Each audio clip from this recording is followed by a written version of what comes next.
They say the woods of eastern Kentucky keep their own secrets. Old ones. Rotten ones. The kind that whisper through the branches like something half alive, half remembered. And tonight, I'm going to tell you one of those secrets. The kind no official map records, no archive acknowledges, and no living witness dares repeat without checking the tree line first. What you're about to hear was never meant to come back into the world. Because in the winter of 1853, deep in the Appalachians, a family vanished from every census, every church roll, every ledger. Not because they fled, but because something changed inside them. Something whispered into their blood. And the children born after that winter did not cry like children. They did not crawl like children. They did not walk like children. What they became is the reason locals still refuse to enter the ridge after sundown. But listen carefully. This isn't some campfire tale. This is a fracture point, a place where American history, frontier fear, and forbidden biology all collapse into something the mind tries to reject. Something that should not exist, yet never truly died out.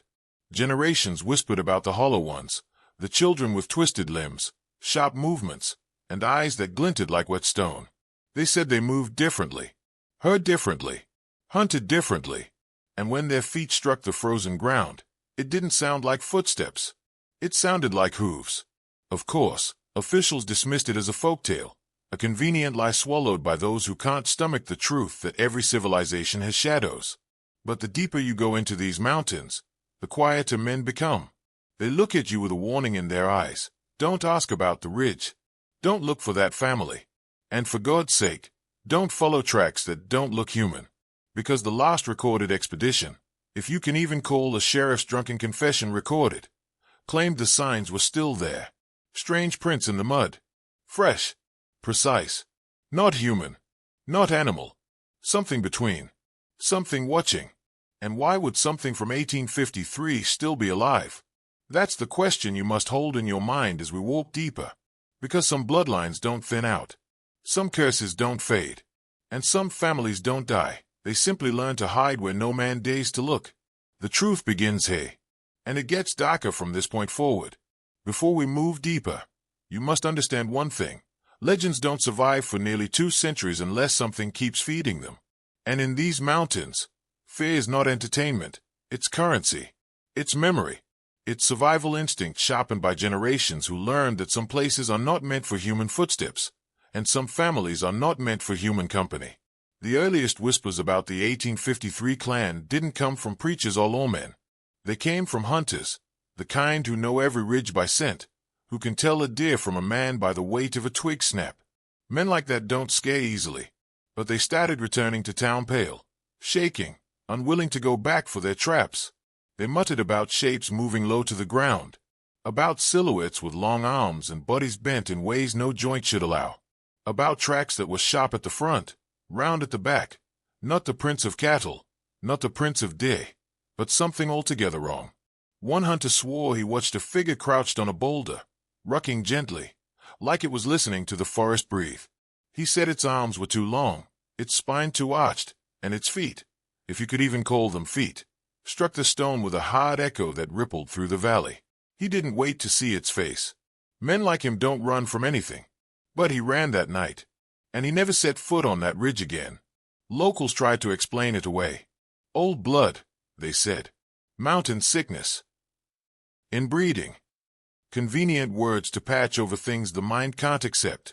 But the deeper you dig into the original 1853 account, the harder it becomes to keep calling it human tragedy. Something changed inside that family. Something older than science, older than scripture, older than the frontier itself. Some whispered they had found something in the cave system beneath their cabin, an artifact carved with symbols no missionary recognized, no scholar could trace back to any tribe. Others said the family had made a pact, not with spirits, not with devils, but with something that sleeps in the stone and wakes only when disturbed, something that demands bloodline, not worship. And then there are those, the oldest mountain men still alive, who claim the transformation didn't come from outside at all. They say it came from inside the family, that their ancestry was not entirely human, even before 1853. Believe whichever version makes you feel safest. But understand this, every theory leads to one terrifying truth. They didn't dissipate. They adapted. To understand what happened next, you have to picture the land as it was. No highways, no ranges, no satellites. Just endless ridges folding into each other like the ribs of some ancient creature buried under the continent. In that silence, rumors travel faster than horses. And by the spring of 1854, the rumors had become too loud for the county to ignore. A small search party was assembled. 5 men who believed themselves braver than the forest, braver than the darkness. They carried rifles, lanterns, and the kind of arrogant confidence only men untouched by true fear ever hold. They expected to find a sick family, maybe starving, maybe deranged. They thought they would play rescuers, heroes. But the woods do not flatter men. They strip them bare. The first sign something was wrong came an hour into the climb. The forest was quiet, too quiet. Not the peaceful kind of quiet, but the hollow, breathless stillness that means every creature with sense has already fled. Birds gone. Insects gone. Even the wind seemed to hold itself back. The men felt it, each of them, an invisible pressure on the skin like being watched from all angles. Then they found the carvings. Not in the trees, into them. Deep gouges spiraling upward, as if something with unnatural strength and impossible reach had dragged hooves or claws or tools around the trunks in looping symbols. No one recognized the markings, yet all felt the same instinctive pull, the sense that these were not warnings. They were boundaries, lines drawn by something that didn't want visitors. But pride is a blinding fire. The men pressed on, and that's when they heard it. Not a roar, not a voice. Something worse. A rhythmic tapping, slow, measured, echoing across the ridge like a code tapped on ancient stone. 1, 2. 1, 2, 3. 1. Hard, metallic, almost ceremonial. A sound with purpose. A sound made by something that understood they were there. Lanterns shook. Hands trembled. But none dared admit fear. They followed the sound to a clearing where the earth had been churned, scraped, reshaped as if dozens of bodies had moved in rapid circles around the date. At the center lay an old, wooden cradle, empty, but rocking gently, as if someone had just stepped away. One man muttered a prayer. Another demanded they leave. But it was too late. The tapping had stopped. The woods had grown quiet again, and whatever had been watching was now behind them. The men didn't turn around at first. Humans have old instincts, animal instincts, that tell us when something is too close to face, too heavy to name. The kind of presence you don't meet with your eyes unless you're ready to lose something in yourself. Every man in that clearing felt it. The weight of a gaze that wasn't human, but wasn't fully animal either. Something that studied them with an intelligence colder than survival, and older than fear. The youngest of the group, barely 22, whispered, "Don't move." His voice cracked on the wind like a snap bone. The others obeyed, not out of respect but out of dread. Then came the first sound. Soft, deliberate, scraping the dirt behind them. A dragging step. Then another. Hard, then hollow. Hard, then hollow. Like hooves testing the earth but shifting weight the way a human would. Finally the oldest man gathered the courage to lift his lantern and slowly turn. The circle of light spilled across the clearing, shaking wildly. At first, nothing. Just trees, shadows, the cradle still rocking as if stirred by breath. But then the lantern caught something low to the ground, 2 reflective eyes, set too wide apart, too low, shining with a pale, intelligent gleam. The creature, or whatever inherited the family's blood, leaned forward. Its joints bent wrong. Its silhouette was twisted, misshapen, almost humanoid but sharpened, elongated, as if forged by a sculptor who hated symmetry. The men froze. No one spoke. No one breathed. Then the thing exhaled, a slow, rattling sound that didn't belong in any living throat. It lifted one limb, revealing what looked like a malformed foot ending in hardened, crescent shapes that struck the earth with a dull clack.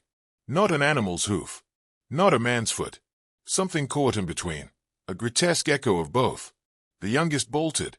Pure panic. His instincts overran every ounce of discipline, and he sprinted toward the tree line. The creature reacted instantly. Its body snapped upward with terrifying speed. No roar. No scream. Just a rapid, staccato clatter of hooves, or whatever those appendages were, pounding the earth as it pursued him. The others fired shots into the dark, but the bullets only split shadows. They heard the boy's scream rise, twist, then cut off mid-breath. Silence swallowed the forest again. The remaining men ran. They didn't stop until they reached the valley floor, drenched in sweat, eyes wild, unable to speak for hours. And when they returned the next day with reinforcements, the clearing was gone. No cradle, no churned date, no tracks. The forest had erased everything, except one thing, a single drag mark in the mud, shaped like a hoofprint. Fresh, deliberate, waiting. By the time the county realized something was terribly wrong, the ridge had already turned into a place men refused to speak about in daylight. But fear has a strange way of drawing the curious, the arrogant, the ones who believe danger bends to them. And so, months after the failed search party, a new figure arrived, an outsider, a surveyor from Lexington hired by the state to map the region. A rational man, a skeptic, the kind who treats old stories like childish superstition, and local warnings like noise beneath his boots. He set out alone. He shouldn't have. The man carried notebooks, measuring tools, and a pistol he never expected to fire. He wrote about the ridge with cold precision, describing tree density, mineral composition, wind direction. But as his entries progressed, his language shifted. Confidence slipped. Something in those woods was eroding him from the inside. The first sign came in his fourth journal page. Strange residue on the ground. Not sap. Not blood. Hard to describe. Almost metallic. Avoided stepping in it. Then later, heard tapping. Not natural. Too rhythmic. Like communication. Should investigate. But he should not have investigated anything, because what he found next rewired him completely. The forest led him, almost guided him, to an opening between two leaning oaks. Inside, he discovered a hollowed-out burrow big enough for a man to crouch within, but the shape was wrong. The walls were scraped smooth, marked with shallow curved impressions as if something dragged hard surfaces, maybe hooves, maybe bone, around and around in circles. Nest-like, ritual-like, claustrophobic. And at the center lay a string of objects, teeth, small ones, human-sized, clean, arranged in a spiral. The surveyor fled, but the wood seemed to move with him. Branches snapped where no weight should have been. Leaf litter shifted behind him in soft, stalking patterns. He reached the ridge line breathless, but something stopped him cold. There in the mud were prints, fresh, deep, unmistakable. Two shapes. One a malformed hoof. The other, disturbingly human. Side by side, as if walking together. He wrote one final note before abandoning his mission altogether. This family is not gone. They've learned to move like shadows. They watch from the corners of the trees. And they are multiplying. When he reached town, he burned his maps. He destroyed his tools. And he told the sheriff one thing before leaving Kentucky forever. Don't send anyone else into those woods. They are not hunting game anymore. They are hunting bloodlines. After the surveyor fled the county, the ridge fell into a kind of silence that wasn't natural. Not peace, suppression. As if the forest itself had been warned, instructed, commanded to keep its secrets close. But silence never lasts in a place where fear has roots. And within a year, disappearances began again. Small ones, quiet ones. A trapper who worked the streams. A widow who foraged herbs along the base of the mountain. A boy who chased his dog too far into the tree line. Nobody saw them vanish. Nobody heard screams. They were simply gone. The sheriff tried to keep order, but everyone could see the exhaustion in his eyes. He knew what lived on that ridge wasn't criminal. It was something older, something the law had no language for. And he knew the truth. This was no longer a story about a single family twisted by isolation. Something was evolving in those woods. Growing. Learning. The turning point came one October evening when a horse returned to town without its rider. The animal arrived lathered in sweat, trembling, eyes rolling white, legs quivering as if from a dead sprint. Its saddle was torn. Deep grooves, not bite marks, not claw marks, ran down the leather like something hard and crescent-shaped had scraped across it. The kind of marks a malformed hoof might leave. That night, a handful of men rode out to track the missing rider. They followed the horse's trail until the prints diverged, human footprints veering right, something else veering left. The men paused at the split, lanterns flickering, hearts pounding. They chose the human tracks. But the forest didn't let them reach their friend. Half a mile in, They found a clearing lit by an eerie, unnatural brightness, moonlight bouncing off something pale. At first they thought it was a fallen tree. Then they realized it was bone. Not a skeleton, not arranged naturally, but scattered deliberately in a circular pattern. And at the center of the circle, a single print pressed deep into the mud. Half human, half hoof. Fresh. One man stepped forward, hand trembling over the mark, and whispered, "It's changing." But he was wrong. The truth was worse. It wasn't changing. It was choosing. Choosing who to take. Choosing who to leave. Choosing who was worth watching. When the men fled, lanterns shaking wildly in the dark, something followed them at a distance. Not fast, not loud, just close enough for them to hear the soft clack of hooves shadowing their every step. Close enough to let them know they'd been recognized. By the winter of 1856, the ridge no longer waited for trespassers. Whatever lived in those woods, whatever descended from the 1853 family, began drifting closer to the town's edge, testing boundaries the way predators test a weakened herd. The first clear sign came from the dogs. Every hound in the valley started refusing to go outside after dusk. Animals that once chased bears through bramble now whimpered at doorways, tails tucked, ears pinned flat. And when night fell, they stared at the tree line with a fear that didn't belong to any normal creature. Then the sounds began. Slow, deliberate knocks echoing across the valley at irregular hours. Not woodpeckers. Not branches. These knocks had weight, purpose, intent. They came in sequences, coded rhythms. One long. Two short. 1, 3. Then silence so thick men felt it press into their eardrums. Some claimed the knocks were a warning. Others said it was communication. A few whispered the most terrifying interpretation of all, that it wasn't a message to us. It was a message about us. People started bolting their doors earlier. Curtains stayed closed.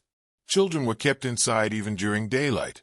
Fear spread like an infection, quiet, unseen, but unmistakable. And the ridge seemed to feed on it. Then came the footprints. Not in the woods, right in town. Behind barns. Along fences. At the river crossing. Tracks that no animal should make, with sharp crescents pressed deep into the soil beside elongated human-like impressions. Each print positioned with uncomfortable intelligence, as if the creature knew exactly where human eyes would land. Some prints were small, disturbingly small, like those of a child. Others were massive, heavy, sunk inches into the earth. The sheriff held a meeting, trying to calm the people, but everyone could see his hands shaking.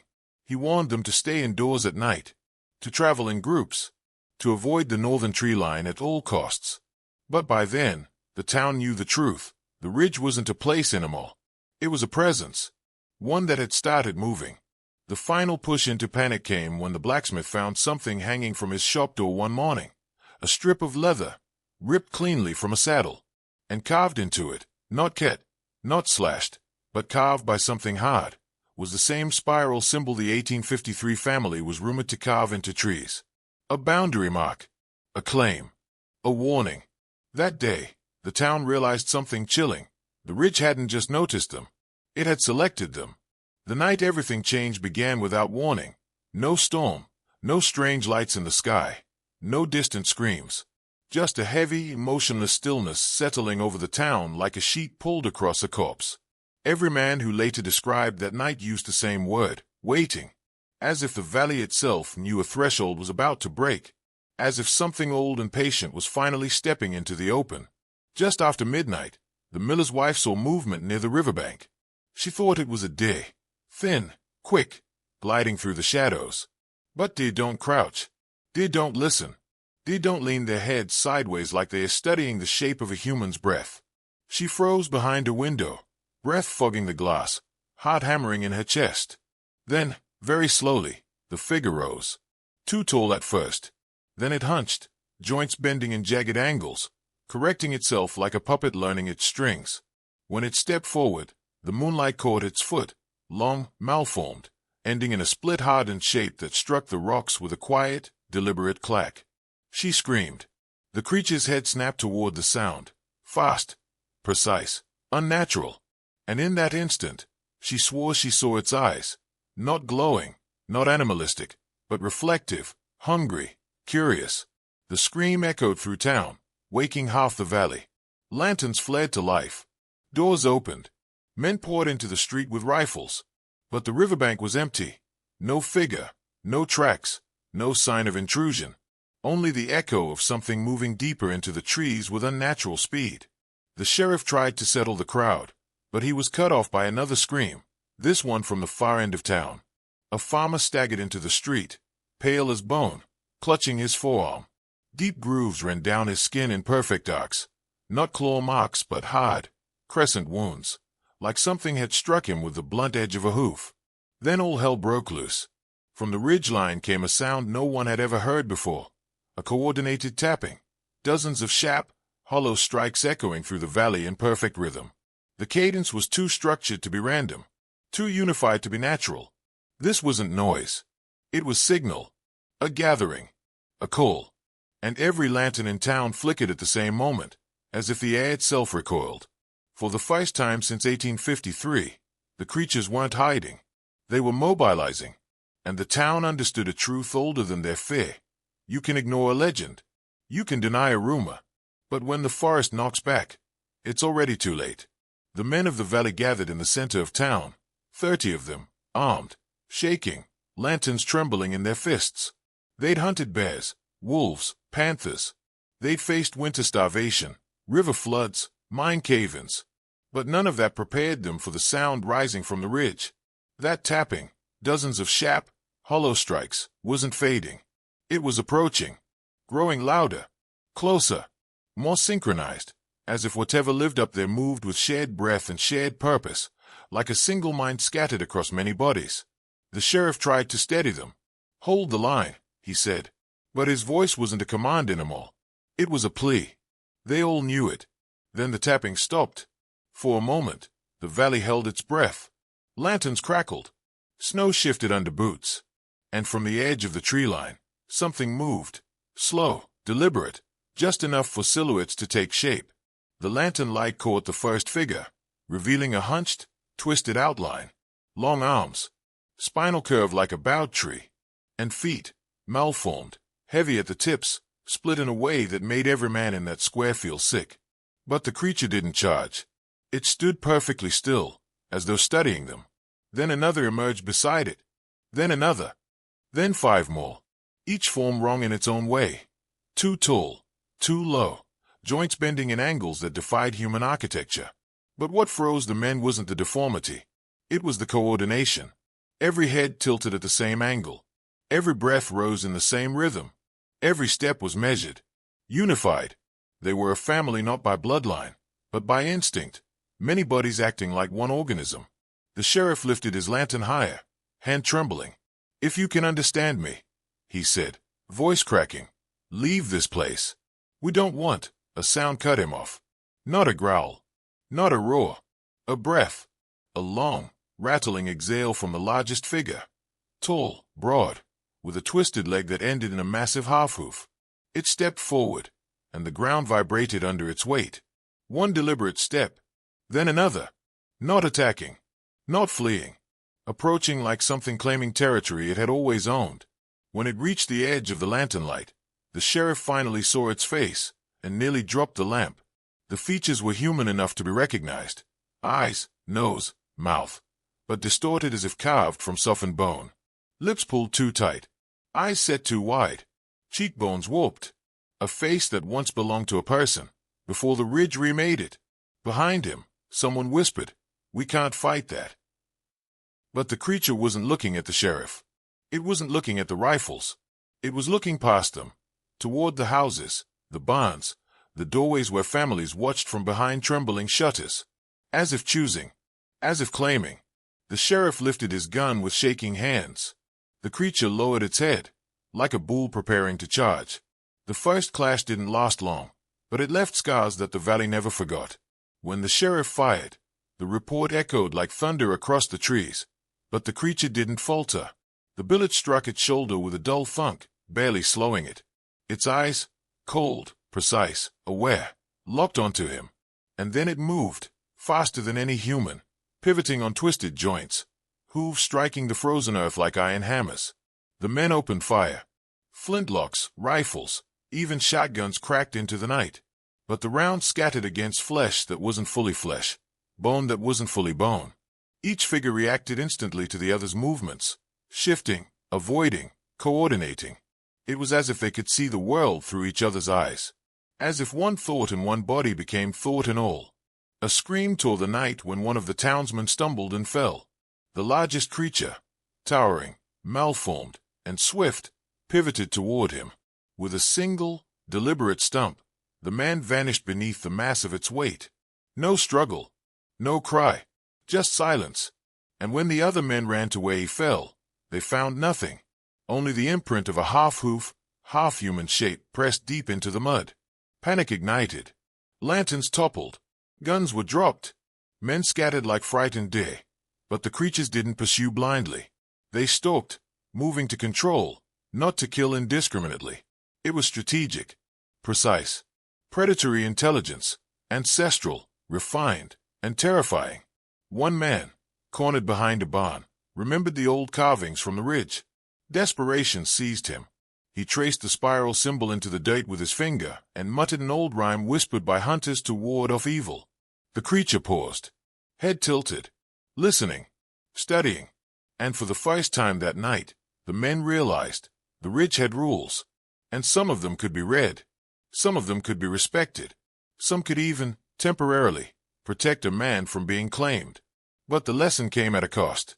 When the sun finally rose, the town was quiet, terribly quiet. 3 men were missing. Homes were damaged. Fields trampled. Every print from the night before had disappeared except one, a set of hoof-shaped tracks leading back into the woods, as if the ridge itself had swallowed its children and returned to wait, to watch, to select again. The survivors told one thing clearly. The 1853 family had never vanished. They had adapted. They had mastered their environment. They had learned not only to hide but to manipulate, to teach fear, to control perception. And now, they were no longer just legends whispered at campfires.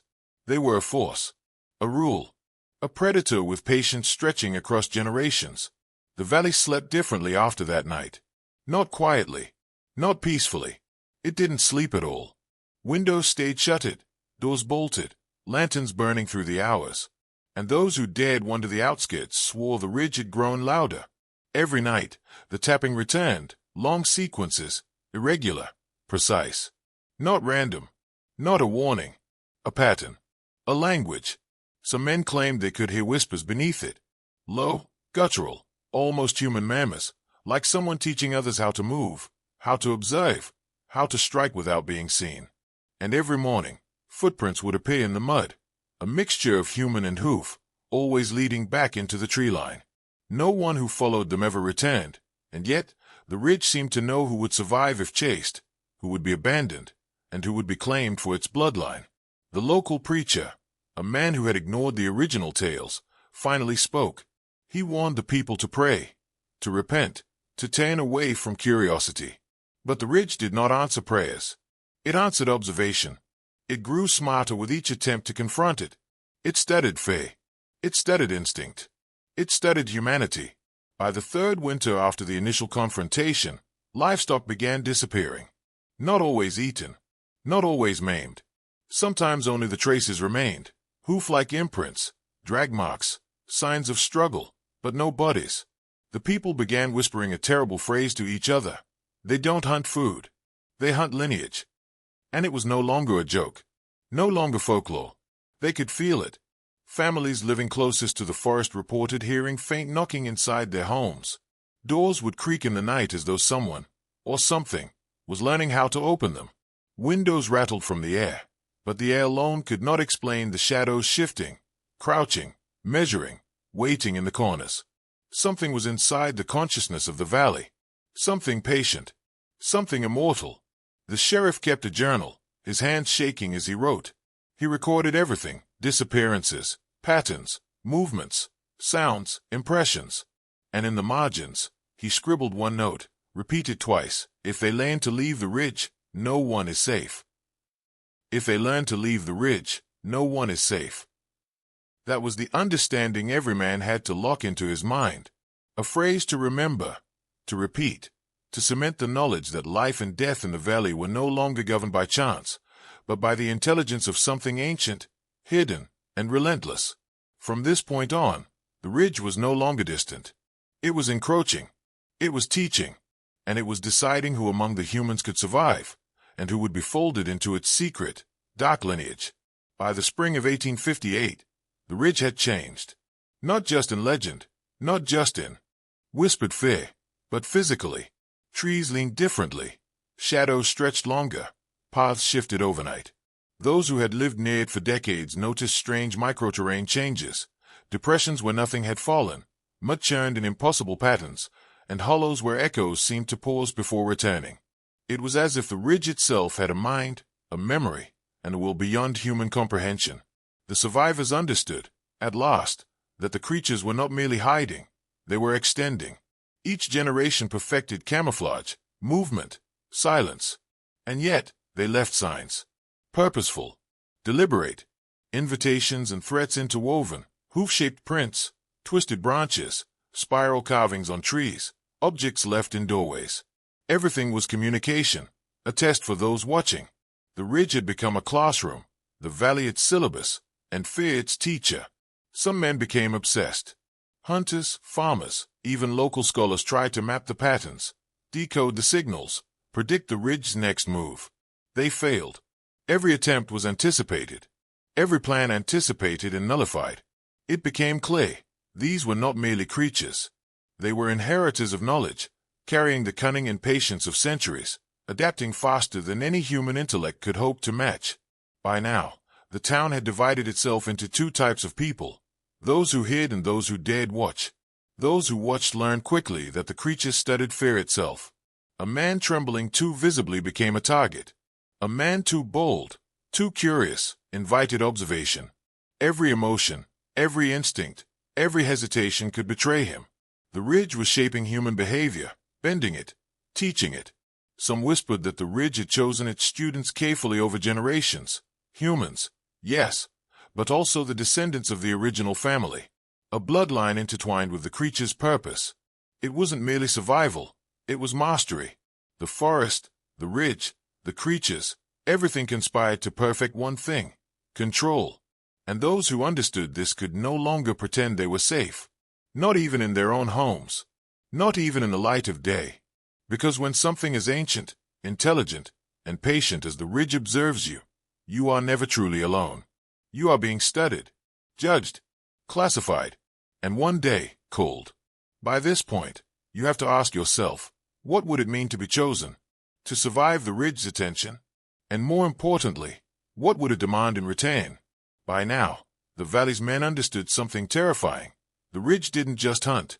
It educated. It manipulated. And it demanded obedience. The survivors who had dared to linger, who had dared to observe, reported the same mental symptoms: an impossible awareness, a creeping sense of being measured and ranked. Dreams became haunted by elongated shapes, rhythmic tapping, spiral carvings turning over in their minds while they slept. Even in the brightest daylight, they felt eyes on them, studying their posture, their reactions, their thoughts. The ridge was teaching without words.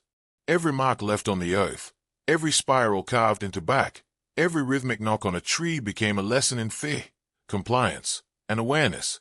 Men reported waking up mid-thought, realizing the creatures had anticipated their next move before it happened. The most unnerving part: it worked. A man's instinct became predictable. His decisions could be read. And the more he tried to resist, the more the ridge reshaped his behavior, until even subtle hesitation became a signal the creatures could exploit. Families who had been close to the ridge began reporting strange changes in children. Eyes following invisible forms. Sudden, unnatural stillness in the yard. Mimicking of sounds. Hooves striking earth. Tapping on wood. Whispered phrases repeated in hushed tones they had never been taught. It was subtle at first, easy to dismiss. But it accumulated. Generation after generation. Small humans, shaped into creatures of instinct, obedience, and awareness. One survivor, an elderly hunter, confided in his journal, "They do not just observe. They select. And the chosen, they are changed. By the ridge, by its presence, by the lessons we cannot understand. Men are not broken, they are rewritten." By the second decade after the first encounters, some men began repeating a phrase, almost instinctively, almost as a contract. I see the ridge. I obey the pattern. Say it twice in your mind, and the old stories claim your perception shifts. You notice the forest differently. You notice patterns in shadows, sounds in silence, rhythms in life itself. The phrase cements the understanding. Once the ridge watches, you are never outside its reach. Fear becomes precision. Observation becomes strategy. And survival is no longer guaranteed by strength or courage.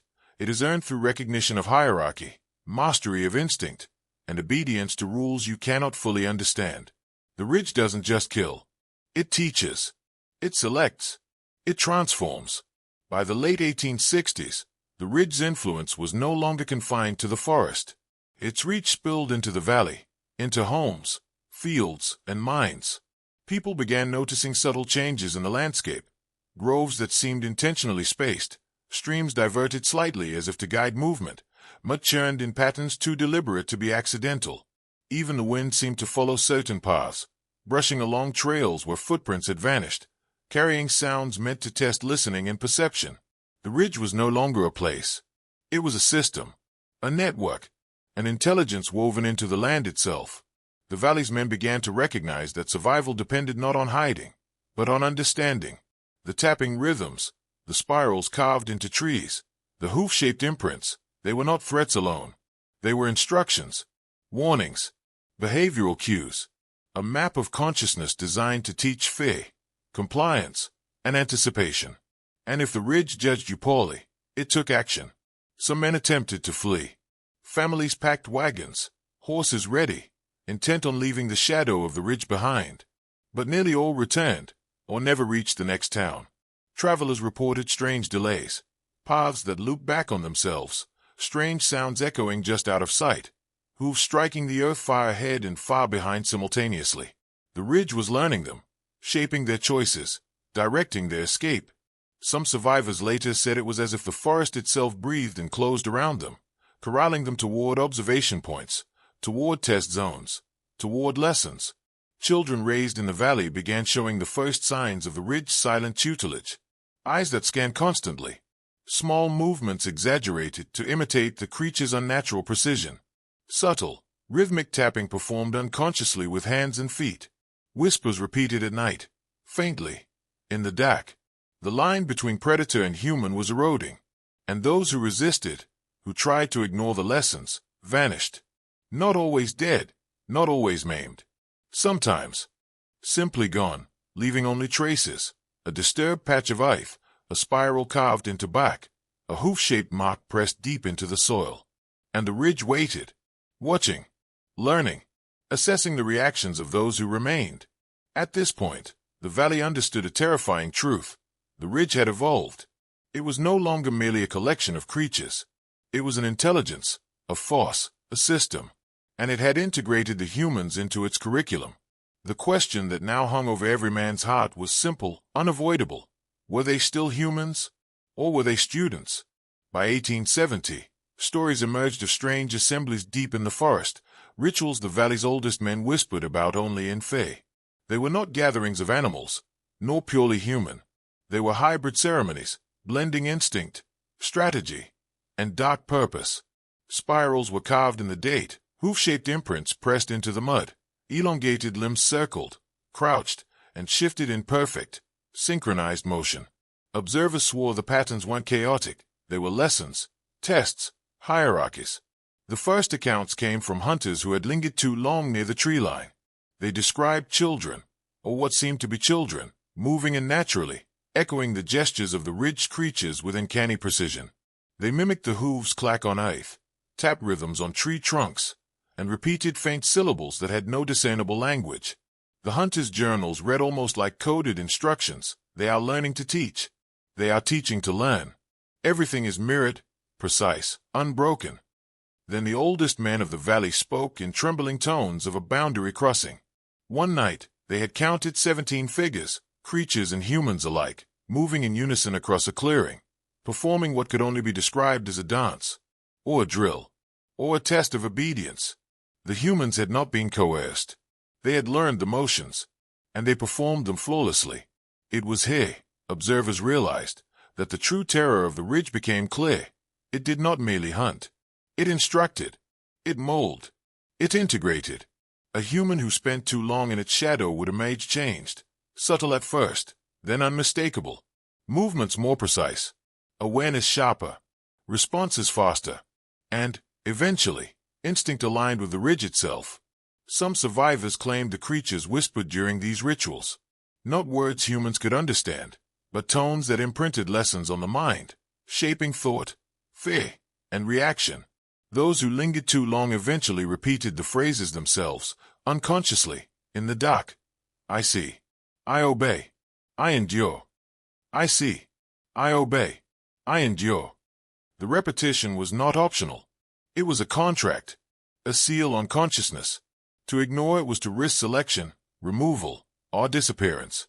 To accept it was to transform, to become part of a system that stretched back generations, back to 1853, back to bloodlines the forest had never released. By this point, the valley understood a chilling truth. The ridge did not merely house the 1853 family. It had perfected them, and it had begun to perfect everyone who dared linger in its presence. The lesson was clear. Those who walked near the ridge were no longer simply men. They were students of something older, something patient, something that had learned the art of waiting and the art of control. By the mid-1870s, the influence of the ridge could no longer be contained within the forest. It began to reach outward, into barns, homes, and fields, exerting control without entering, shaping behavior without appearing. Farmers reported livestock mysteriously driven to the edge of the tree line, circling in spirals, hoof-shaped imprints pressed in the mud where no animal had passed. Children played near fences and suddenly froze, staring at invisible figures. The valley realized with growing terror that the ridge was no longer just a place. It was a presence, a persistent intelligence that extended its reach beyond trees and hills into the consciousness of everyone who lived near it. The survivors who dared observe the ridge closely reported new patterns. Rhythms and tapping became more complex, almost like coded messages, repeated in the hollows of night. Spiral carvings appeared in unexpected locations, barn doors, fence posts, even on walls of homes. At first subtle, faint, almost imperceptible. Then bold, deliberate, markings that could not be ignored. Each symbol seemed to test comprehension, to gauge understanding, to reward recognition, and punish ignorance. Humans adapted, reluctantly. They learned to move in sync with invisible rules, footsteps timed, pauses calculated, eyes scanning constantly. A single misstep could result in a missing person or livestock mysteriously disappearing. The ridge's education was uncompromising. It taught fear, patience, and obedience, not through punishment alone but through observation, measurement, and relentless repetition. Some villages began speaking of the ridge as though it were a mentor, not a predator. Their words were whispered, often twice, to cement awareness and identity. I see the ridge. I obey the pattern. I see the ridge. I obey the pattern. Those who refused or ignored these phrases often vanished. Others adopted them, and subtle transformations became evident. Posture, gait, even expressions altered. Hands moved in unnatural precision. Awareness heightened. Thought became faster, sharper, more analytical. The humans were no longer fully independent. They were extensions of the ridge's will, students molded by centuries of observation, patient intelligence, and calculated influence. By this stage, it was clear. The ridge did not merely hide or stalk. It controlled. It influenced. It instructed. And its reach was growing steadily, imperceptibly, yet undeniably. The valley had ceased to be a safe place. Survival now depended on recognition, adaptation, and respect for a force older and wiser than any man could fully comprehend. By the late 1870s, the first irreversible transformations became undeniable. Men and children who spent too long within the ridge's influence returned altered. At first, the changes were subtle, a sharper awareness, a slower blink, a gait slightly off-kilter but precise. Then came the deeper signs, reflexes that no human should possess, heightened senses attuned to forest rhythms, even the uncanny ability to move silently across uneven ground as though the earth itself obeyed their feet. Families whispered in fear about those who had learned too much. A young boy who wandered near the tree line for hours returned able to replicate the hoof tap patterns he had heard, his hands striking rhythmically against walls, doors, even floors, with accuracy that unnerved adults. His eyes glinted differently, alight, calculating, unnervingly calm. The ridge had not merely observed him, it had rewritten him. Adults were not spared. One man, a blacksmith, disappeared for 3 nights. When he returned, he moved with strange, deliberate precision. Every tool he handled was an extension of himself. Every motion deliberate. When asked what had happened, he could not answer, or refused. Observers noted his voice had changed, slower in some syllables, sharper in others, as if echoing rhythms from the forest. He would wake at night repeating phrases he didn't remember learning. I see. I obey. I endure. I see. I obey. I endure. Those who failed the ridge's unspoken curriculum vanished. Their homes were found untouched, their belongings in order, but the earth outside bore hoof-shaped impressions pressed deep into the soil. It was a warning, a signature, a marker of selection. The valley now understood a chilling truth. Survival was not merely about fleeing or hiding. It was about adaptation, observation, compliance, recognition of the ridge's intelligence and its rules. The forest had not only produced creatures but had created a system, a curriculum spanning generations, where faith, awareness, and instinct were tested, refined, and taught. By this point, no one could deny it. The ridge's influence had become a force of transformation. It shaped humans, teaching them to think differently, move differently, perceive differently. Resistance was temporary. Observation alone was dangerous. The valley's population had split silently into those who had been shaped and those who would soon be tested. And the ridge waited, patient, calculating, eternal. By the early 1880s, the ridge no longer limited its influence to individuals. Its patterns began shaping entire communities. The valley's humans moved differently, not just out of fear, but instinct. Footsteps fell in measured rhythm. Conversations contained silences at precise intervals. Even the placement of doors, fences, and tools began to follow subtle patterns dictated by an unseen intelligence. The ridge had become a silent architect, orchestrating behavior on a societal scale. Farmers reported crops appearing in strange, spiral-like arrangements. Livestock wandered in formations that mirrored the hoof prints left decades earlier. Paths through the woods curved unnaturally, echoing spirals and arcs carved into trees long before. No one who entered the forest without careful attention returned unchanged. Those who tried to resist found their lives subtly, but irrevocably, altered. Objects would vanish or reappear in unexpected places. Livestock would stray to exact points in the forest. Even the wind seemed to carry lessons, whispers of rhythm and intention, shaping perception and movement. Children were the most affected. From a distance, they appeared ordinary, but when observed closely, their movements were uncanny. They crouched, tamed, and balanced in ways that mirrored the ridge's creatures. Fingers tapped, feet struck, eyes scanned constantly, replicating the forest's hidden codes. Adults learned to respect these patterns, understanding instinctively that a single deviation could draw attention, and inattention could be fatal. Entire families now operated under the ridge's silent curriculum. It was no longer about isolated survival. It was about participation, adaptation, and compliance with invisible rules. Every movement, every glance, every pause was a test, and the ridge was the examiner. The forest itself seemed alive, aware of these changes. Trees leaned, shadows shifted, and the earth subtly guided human steps toward patterns that reinforced the ridge's lessons. It was teaching awareness, patience, and precision, not through overt violence alone, but through manipulation, subtle correction, and silent observation. Some adults whispered the phrases in private, repeating them to themselves or aloud, hoping to anchor their understanding. I see the ridge. I obey the pattern. I see the ridge. I obey the pattern. By this time, the valley understood an undeniable truth. The ridge had transcended its physical boundaries. It was no longer merely a forest, no longer merely a home to creatures. It was a force, an intelligence, a master shaping every human who dared linger near it. Resistance was futile. Adaptation was survival. And those who mastered the patterns thrived, under its watchful eyes.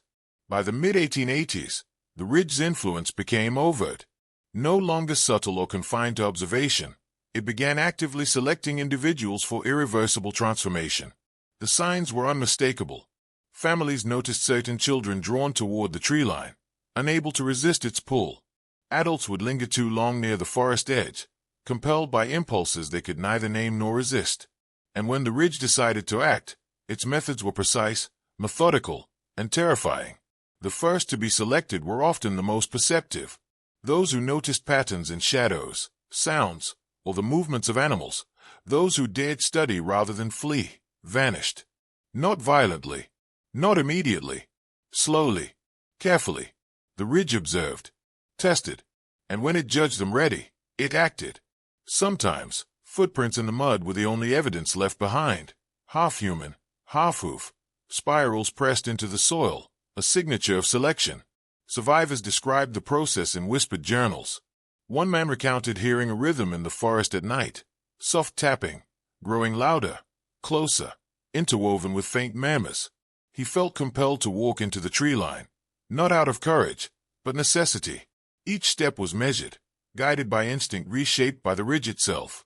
By the time he realized the rhythm had drawn him deep into the woods, he was already transformed in subtle ways. Posture altered, reflexes sharper, awareness heightened. He returned to town days later changed. A part of him had been claimed. Children exhibited even stranger signs. Eyes too aware, movements too precise, laughter measured, and voices echoing phrases repeated in hushed tones. I see. I obey. I endure. I see. I obey. I endure. The phrases were no longer optional. They were a contract. Those who refused or faltered disappeared. Those who repeated them became instruments of the ridge, agents of its teaching, extensions of its will. Entire families learned to live in synchronized obedience to these unseen rules. Even those who never ventured near the forest felt its pull. Paths were avoided, windows reinforced, nightly movements choreographed to avoid drawing attention. The valley became a classroom, the resident students under constant evaluation. The terrifying realization settled over the valley. The ridge did not merely contain creatures, it contained intelligence, control, and legacy. It selected, shaped, and rewrote humans as easily as clay, patient over decades, relentless across generations. And anyone who lingered too long was no longer merely a human. They were a student, a pupil, a participant in something far older and far darker than they could ever imagine. By the late 1880s, the first fully transformed individuals began to appear. They were unmistakable, even to those who had lived in the valley for decades. Subtle at first, a gait too precise, reflexes too fast, eyes scanning with unnatural awareness. Then more obvious, limbs slightly elongated, movements too coordinated, gestures that mimicked the ridge creatures almost perfectly. The boundary between human and the forest creation was dissolving. These individuals did not speak of their experiences. They could not, or perhaps would not. Their presence alone was enough to unsettle even the most hardened men. One observer noted, "It is not what they say, but the way they exist, measured, quiet, deliberate, watching, calculating. You feel examined even when they turn away." Their bodies carried subtle marks of the ridge, twisted fingers, slight hoof-like curves in their feet, spiral scars etched into their palms or forearms, signatures of the lessons they had endured and survived. Children who had been selected years earlier now moved like extensions of the forest itself. They could anticipate actions, trace hidden patterns, and navigate terrain as if guided by unseen hands. Even in the town, the movements altered the rhythm of life. Conversations, chores, hunting, all subtly influenced by those whose minds and instincts had been reshaped by the ridge. The ridge's influence extended beyond mere survival or adaptation. These individuals began to teach. Younger children unconsciously mimicked their movements, rhythms, and behaviors. Communities adapted, knowingly or not, to the presence of these transformed humans. Their uncanny awareness enforced discipline, observation, and obedience across the valley, maintaining the ridge's silent curriculum. One man, who had survived the ridge's initial selection but avoided full transformation, described the feeling of being watched by them. Even when they sleep, you feel the lesson in their eyes. They remember every misstep, every hesitation. They are proof that the ridge is patient, that it is eternal, that it molds without mercy. The first fully transformed were no longer just humans, they were living conduits of the ridge's intelligence. They carried its patterns, its rhythms, its teachings. Their bodies and minds were extensions of the forest itself. And in their presence, the valley learned a brutal truth. The ridge did not merely claim territory. It claimed thought, instinct, and identity. To live near it, to survive, was no longer enough. One had to learn. One had to obey. One had to become. By 1890, the ridge had evolved from a place of lurking predators into a fully realized system of control. The transformed individuals were not isolated anomalies. They had become enforcers, teachers, and extensions of the ridge's will. A hierarchy emerged, unspoken yet unmistakable. Those closest to the forest, the first fully transformed, exercised authority over the valley's remaining humans. Their movements dictated schedules, their silence imposed discipline, their subtle signals enforced obedience. The ridge had created a network. Observation was constant. Missteps were catalogued. Hesitation, deviation, or defiance could result in disappearance. Children learned this quickly. Mimicry became survival. Every gesture, every pause, every glance was rehearsed, aligned to the rhythms learned from the forest. Adults, too, were forced into compliance. Even the most stubborn farmer, the most skeptical blacksmith, found his routines bending to accommodate invisible rules he could neither name nor resist. The hierarchy was brutal in its efficiency. Humans who had survived selection but lacked full transformation were positioned as intermediaries, watchers, recorders, apprentices. They observed the fully transformed, copying their movements, gestures, and even the spiral patterns pressed into mud or carved into wood. Their training was continuous, relentless, and impossible to ignore. Each day, each night, reinforced the ridge's silent dominance. The transformed acted as mediators between the forest and the valley, enforcing its rhythms. They led children to the tree line under pretense of play, guided adults toward patterns of obedience, and corrected those who strayed too far from the invisible curriculum. Hoof-shaped imprints, spirals in the mud, and rhythmic tapping became the tools of education, the marks of a system no man could escape. Those who resisted were removed with terrifying precision. A man might vanish, leaving only the imprint of a half-hoof, half-human foot, a spiral marking in the date, or rhythm left echoing on a tree. No screams, no struggle, only proof of the ridge's patient, methodical authority. By this stage, the valley understood an inescapable truth. The ridge did not merely influence individuals. It created society. It imposed order. It dictated behavior. The valley had become an extension of the forest itself, a living curriculum, a network of observation and compliance. The lesson was absolute. Those who lived near the ridge were no longer free. They were participants, students, enforcers. By the 1890s, the ridge's mastery over the valley had begun blending with myth, superstition, and ritual. The humans it had transformed carried its lessons into the community as stories, signs, and behaviors. Spirals carved into tree trunks, hoof-shaped prints pressed into mud, rhythmic tapping patterns, once dismissed as eerie coincidences, became deliberate markers of obedience and hierarchy. Children learned to recognize them, adults learned to respect them, and entire families fell into synchronized compliance without fully understanding why. The ridge's curriculum had extended into every facet of daily life. Meals were taken in silence at certain times. Paths through fields and woods were followed precisely, and gestures became patterned, almost ceremonial. Even laughter, conversation, and white movements were subtly aligned to the invisible rhythms dictated by the forest. Those who resisted risked drawing attention from both the transformed humans and the unseen intelligence of the ridge itself. Misalignment was punished, not necessarily with violence, but with selection, the slow, terrifying removal of a person from the valley, leaving only traces, a spiral carved into the mud, a half-hoof impression, a silence that spoke volumes. Rituals emerged organically among the valley's people. Observers who had been transformed repeated phrases unconsciously, teaching them to younger children. Families began whispering the words aloud twice, as if the act itself cemented protection, alignment, and survival. I see the ridge. I obey the pattern. I see the ridge. I obey the pattern. These phrases acted as a form of contract, acknowledging the presence of the ridge, its intelligence, and its authority. Anyone failing to repeat them, or doing so incorrectly, risked selection. Participation became essential, not voluntary. By now, superstition and reality had merged. Legends of the 1853 family, long thought grotesque exaggerations, were understood as truths encoded in ritual and behavior. The ridge reach was total, psychological, societal, and physical. It no longer lurked solely in the forest. It existed in actions, in thoughts, in timing, in repetition.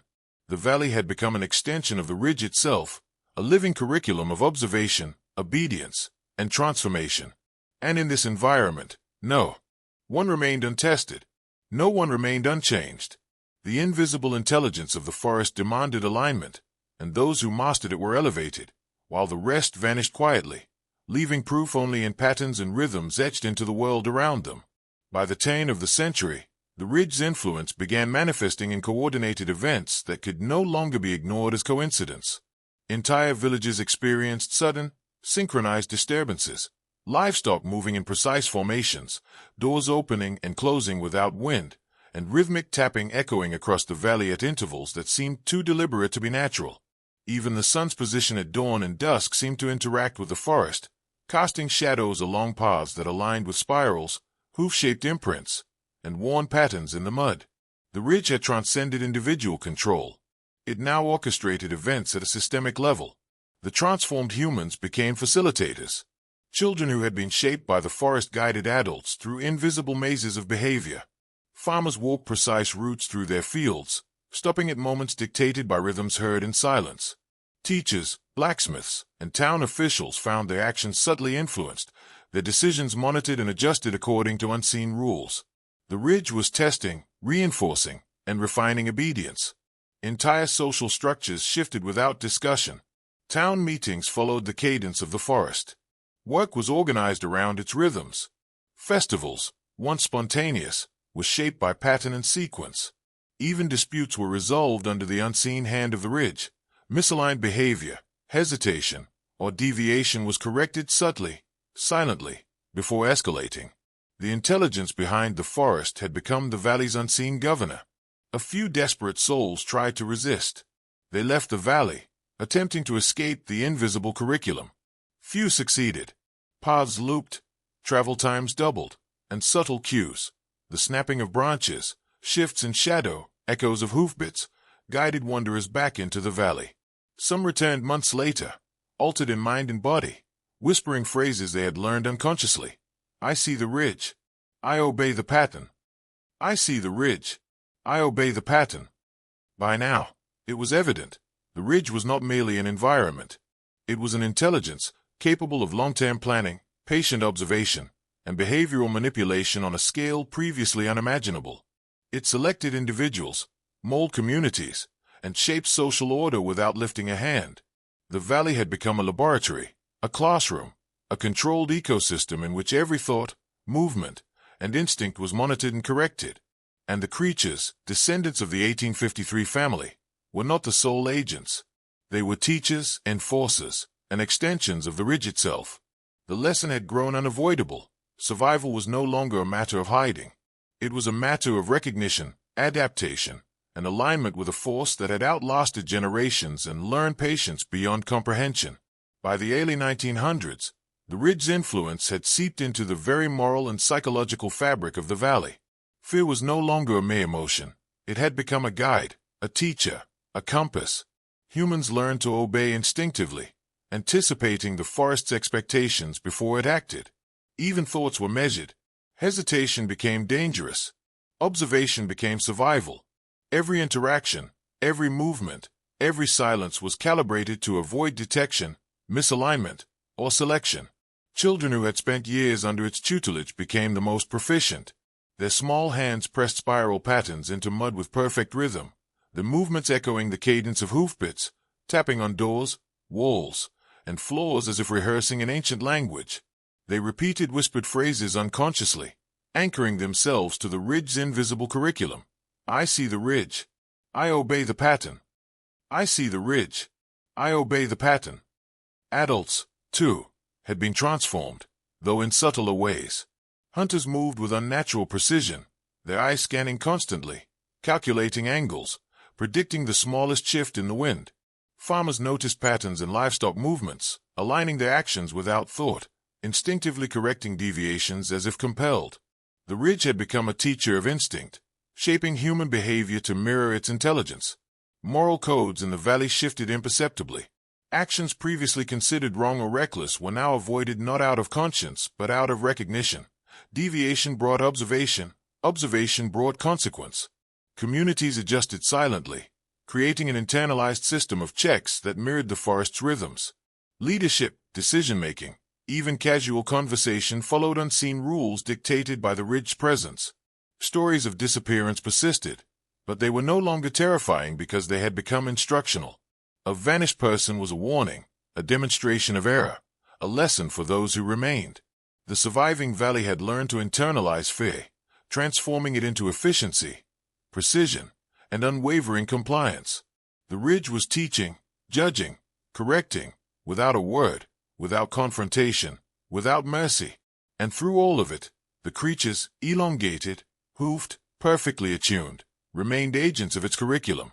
They guided, demonstrated, and enforced the invisible patterns, ensuring the next generation of humans became not merely observers, but participants, students, and extensions of the ridge's will. By now, the valley understood an unshakable truth. The ridge did not simply influence humans, it remade them, weaving fear into instinct, obedience into thought, and survival into a disciplined alignment with an intelligence older and more patient than humanity itself.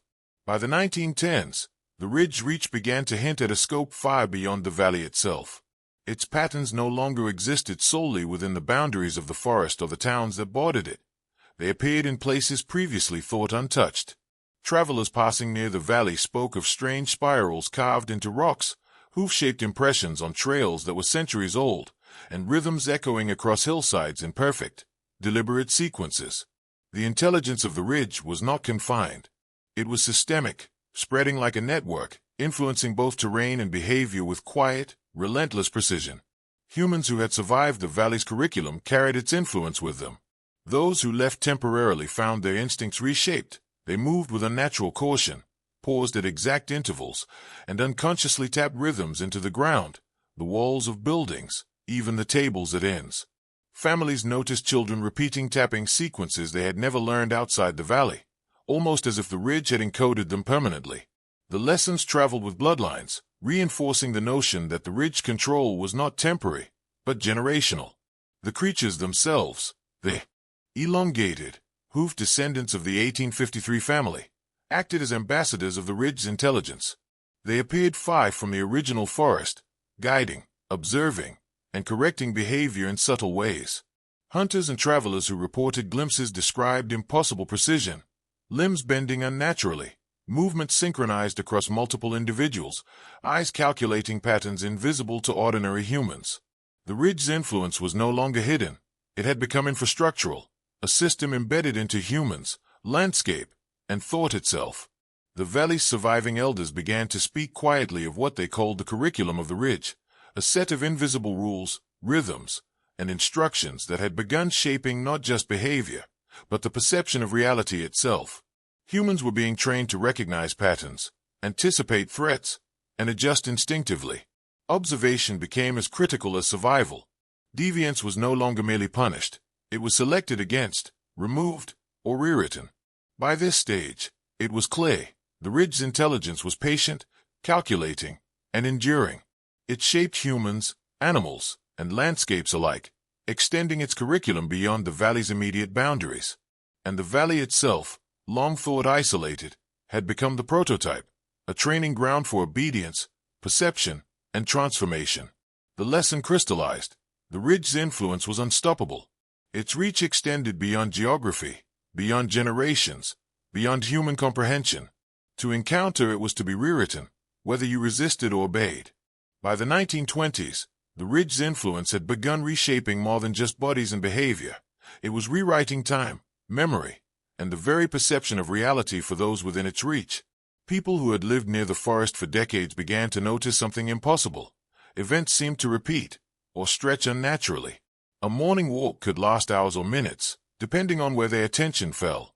Shadows moved contrary to the sun. Voices echoed with unnatural delay. The ridge was no longer just guiding behavior. It was manipulating perception, teaching patience, observation, and instinct on a scale that defied understanding. Humans became instruments of the ridge's curriculum, reacting to rhythms and patterns embedded into every leaf, rock, and trace of soil. Children counted hoofprints in the mud without thinking. Adults paused mid-task to mirror subtle movements from the forest. Even the most skeptical villagers noticed that memory itself was unreliable. The ridge's influence altered recollection, shaping what people believed they had seen or done, training them to anticipate patterns rather than act impulsively. Stories of disappearance persisted, but they became warnings encoded into the mind rather than simple events. Adults who vanished were no longer just missing. They were remembered differently, their absence integrated into the valley's rhythms. Humans adjusted instinctively, performing behaviors aligned with invisible rules. Every gesture, every hesitation, every glance became an element of curriculum.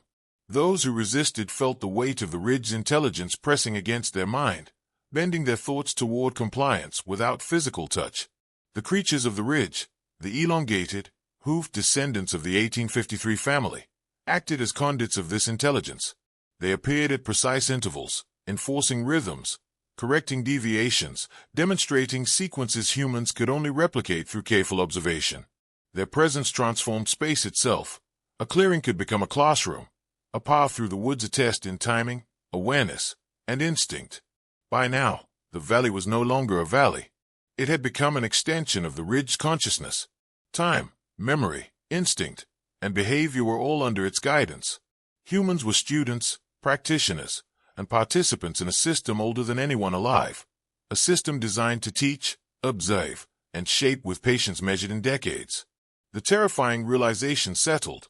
Survival was no longer merely physical. It was psychological, temporal, cognitive.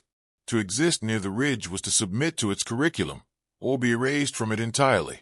By the 1930s, the ridge had begun reinforcing its hierarchy through coordinated, synchronized rituals among the valley's humans. These were not ceremonies of faith or tradition. They were lessons in obedience, observation, and instinct. The fully transformed individuals, the living conduits of the ridge, led these rituals. Children followed their movements, mimicking every gesture, tapping every rhythm, aligning themselves to the forest's unseen curriculum. Adults fell into pattern, whether consciously or not, their instincts reshaped by decades of observation. The rituals took place in precise locations, clearings, spirals in mud, twisted trees marked with hoof-shaped impressions. Each step, each gesture, each pause had meaning. Deviation was noticed. Misalignment was punished. Some disappeared, leaving only traces. Spirals pressed deep into soil, hoof-shaped imprints, subtle distortions in memory. Others who observed carefully learned the pattern, adapted, and survived, gradually merging with the ridge's intelligence without realizing they were becoming agents of it themselves. The valley had become a living classroom. The rituals were the lessons, the fully transformed humans were the instructors, and the remaining villagers were the students. Participation was not optional. The very act of watching taught obedience. A single mistake could lead to selection, removal, or disappearance. The ridge did not demand understanding. It demanded compliance, repetition, and alignment with its rhythms. Children learned first, as always. Their movements became extensions of the forest itself. Fingers traced spirals in mud. Feet tapped sequences on wood. Eyes measured angles and shadows with precision. Adults unconsciously corrected their behavior to mirror the younger generation, reinforcing patterns in the social fabric of the valley. Every family, every household, became a node in the ridge's network of observation and training. Even the landscape became a participant. Trails, fields, streams, and groves were now subtly engineered by the ridge's influence. Human movement, livestock placement, and patterns of labor aligned with invisible rhythms. The creatures themselves, elongated, hoofed, and precise, moved through the valley not merely as predators, but as instructors, shaping human actions in real time. By now, the valley had internalized the ridge's authority. Fear was instinctive. Observation was constant. Obedience was survival.